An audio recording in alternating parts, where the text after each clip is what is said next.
What's good, y'all? Welcome back to the channel. It's your boy Double A Hef here with another dose of the motherfucking True Squad. Yes.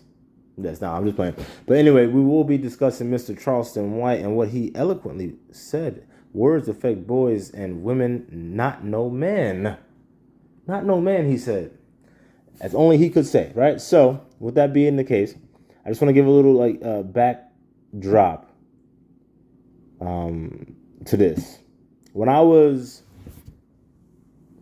in elementary school, I think it might have been like fifth grade or something like that, right? Might have been fourth or fifth grade. I don't know, but around that time, and I'll never forget this. I was at school, and there was this kid in school. Obviously, I'm not gonna name them names. Kid in school that was, and we was kind of cool. You know what I'm saying? We was kind of cool. I didn't really have any issues. I don't really have many issues with most people. I'm pretty chill, low key. But I forget exactly like what spurred all of like what happened. But I do remember what the nigga said. He said, "Fuck your mother." Mind you, and again, we were some little ass kids, right? But I'm in my mind at the time, I'm thinking like, well, first and foremost, like I wasn't raised like that. You know what I'm saying? I was raised like, we fight. You know what I'm saying? You don't let nobody disrespect you, and all of that stuff. So I was like, well, now I gotta fuck you up. So I was like, yeah, I definitely gotta fuck you up, because it was crazy that he even it came out of nowhere, kind of. So long story short, I whoop his ass, and then. It's funny too. When you young, you do shit, and you just, I don't want to say you act like nothing happened, but you just like legit like get on with whatever the hell you were doing, like nothing ever happened. So I whooped his ass, and I just went right back to like class, like business as usual. And then obviously I got suspended, and I went home with this note. And obviously by the time I got home, they had already called my mom and let her know. So I didn't know that she knew. But I thought she was gonna know when she got home. That's why I was thinking, like, what should I do with this note? Should I give her a note? Yada yada. It wouldn't have made a difference because she already knew. So, long story short, she comes home, and I'm thinking like I'm good. Like I'm good. Like she's not gonna be mad because like this nigga was talking crazy, especially about you. So you know what I'm saying? I do what I have to do. So when I tell you, she came in the door mad, and I was shocked. I'm like, what the fuck? I was surprising the motherfucker. Like, what? This is not what I expected. You know what I'm saying? So she's like, oh, like she said, does he know me? Cause I was like, Ma, he said, fuck you, talking about you. She's like, does he know me? And I was like, no, but it don't matter. You know what I'm saying? And then so she was like basically saying, like, that shit don't mean nothing. Let people talk. Niggas gonna say whatever. Let them talk. The words don't affect me. The damn sure don't affect you. Only if you allow them to. And then she followed it up by saying, they have a zero tolerance policy on fighting. So, you damn sure on top of that shouldn't be fighting. And at first I was like, well, honestly, I didn't know about this zero tolerance shit. I don't even know what that means at the time. When I was in fifth grade or fourth grade, I don't know what it means, but she said it like I should have known. So, but anyway, after that day, literally after that day, because that day I was still shocked and confused. I was like, what the fuck? I thought I did good. Now, what I'm saying? I'm in more trouble. So, but after that day, I was able to think about it and reassess it. And, like what she said was correct. First of all, the nigga don't know her. And the words don't hurt her, and they damn sure don't hurt me. Unless I allow them to hurt me. So then you got to start asking your question. You're asking yourself these questions. Well, why are you allowing yourself to be hurt by this person's words? So anyway, that's my backstory on this, and that's basically how I've landed at this at what Charleston White's about to get at. But that happened for me again when I was in like fourth or fifth grade. So I've never been one of the type of niggas to be like on some of this nonsense. But let's play the video. I talk to your face and tell you f- your dead homie in your face, you gonna tell me, oh, those are nothing but words. Yeah, I'm gonna tell you. Hell no, those are fighting words. Those are shooting words. I'm gonna tell you a goddamn lie. What I'm gonna fight you for, and I got to go home to my kids. And actually, let me stop it right there real fast, because prime example. if you look at the Chicago drill rap scene, right? There's a whole bunch of dead niggas out there over some bullshit. Like, oh yeah, fuck your dead homie, fuck your dead homie, this and that, this and that. Now that nigga gotta die because he said fuck the dead nigga, and now they all that goddamn dead or getting locked up for killing niggas. That don't make no fucking sense. You know what I'm saying? Brothers, when you see yourself as a man, you understand that you have responsibilities as a man. And if you're locked up or dead, you can't take care of your responsibilities. You know what I'm saying? I'm a father. I got 2 kids, right? So before I do things, I think about it. And you should be thinking about it even if you don't have 2 kids. You should always just think about what the fuck you about to do, about what you about to say. All right? That's why, the Most High gave you a goddamn brain. Now use it. So, but, I digress. I think about what I'm about to do, and I think, like, hey, you know what I'm saying? Like, prime example, right? When I'm driving, I don't always wear a seatbelt. But since, becoming a father, I've been like, you know what? Anything can happen in this motherfucker. Anything can happen. Whether it's my fault or not even my fault. I might not even see the shit coming. But this seatbelt is going to give me a greater chance at surviving and walking away and breathing another day than me not wearing it. And if I'm not here because of that, I just compromise my kids' futures and lives for what? Is it worth it? Was it worth it? You have to ask yourself these questions. Is it worth it? In life, we got to control what the hell we can't control. Why? Because that's the only shit you can control. In life, we have to control what we can control. Why? Because it's the only shit you can control. So you better make sure you control that shit. Because if not, somebody else is controlling your life. Nah, man, nah. And when you got responsibilities and you understand what it means to not, just like back away or run away from your responsibilities, because you understand that reflects on you as a man, then you handle your business. So there's no way in hell a nigga's gonna start talking crazy, about like, oh, my dead homies or whatever, or some shit. Now don't get me wrong. If somebody like literally like physically, disrespects, my wife or my mother, yeah, we're gonna have some problems there. We definitely gonna have some problems, and not we, he definitely gonna have some problems. But outside of that, you can do and say what the fuck you, or not do, but you can say what the fuck you want to say. You know what I'm saying? Because I know ultimately, like, you're gonna catch these hands if you go any further than that.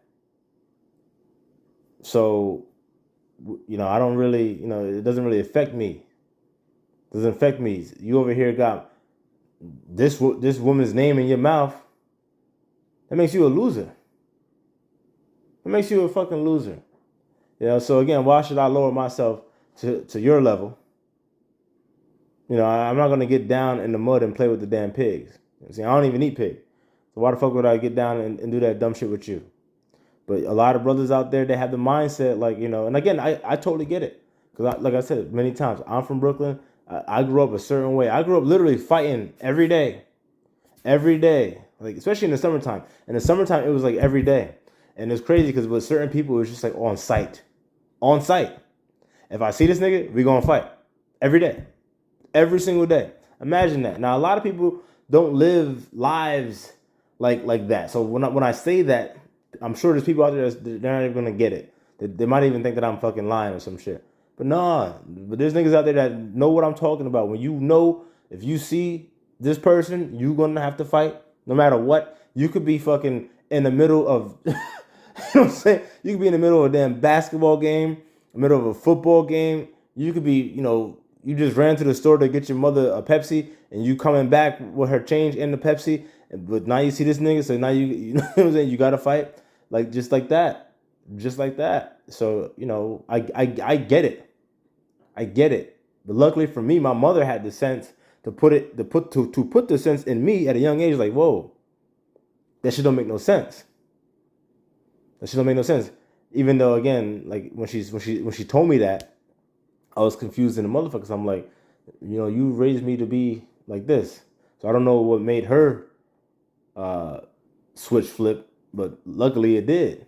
Luckily it did. So I'm out here making this video right now, so niggas can get their shit together. Because again, like Chicago, like I said, Chicago drill rap scene. FBG Duck got shot. How many years? 2 years ago now, I think. Right, shot up. For basically, disrespecting King Von and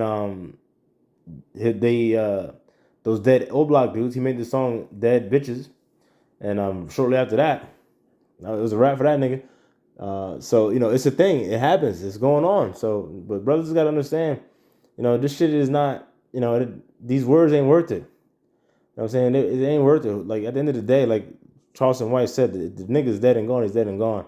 The words don't affect him, and it damn sure shouldn't affect you. I'm gonna fight you for a nigga I make damn near $10,000 a week and that can stop. What I'm gonna fight you? My homies is dead. Your words don't hurt me.